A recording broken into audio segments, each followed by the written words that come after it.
A Texas man running for president is now suing to stop Donald Trump's campaign. Action 7 News reporter John Cardinelli talked to him and has details on the case. Yeah, that's right, Shelley. Doug, the federal lawsuit against Trump and New Mexico's Secretary of State looks to remove Trump's name from primary and presidential ballots in New Mexico. And the argument comes from the 14th Amendment.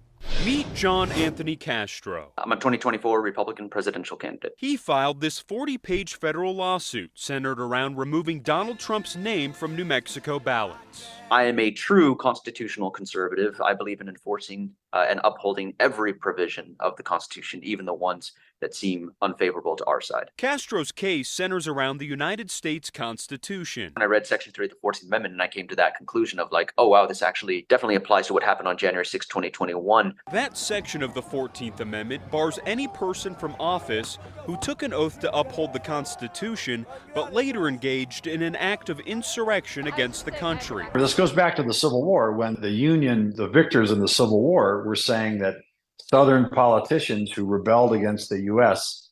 could not hold public office. KOAT legal expert John Day explains the argument has been used recently in a state case right here in New Mexico. So one of the most recent applications of this, and the only one I can find recently, is actually here in New Mexico, where a state district judge kicked Otero County Commissioner Couy Griffin out of his office as a county commissioner based on the 14th Amendment prohibition on insurrectionists holding public office. Joshua Kastenberg, a professor at UNM Law School, says it will be difficult to get Trump's name off the ballot. The reason is, one is that even whether you're talking insurrection or not, if one state does it, then they'll all start doing it and the election will be taken from the people.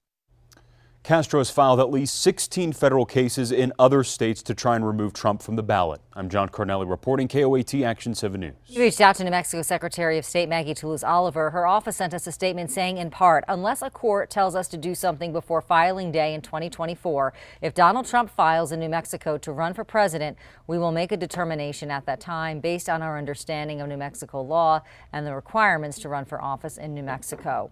Next on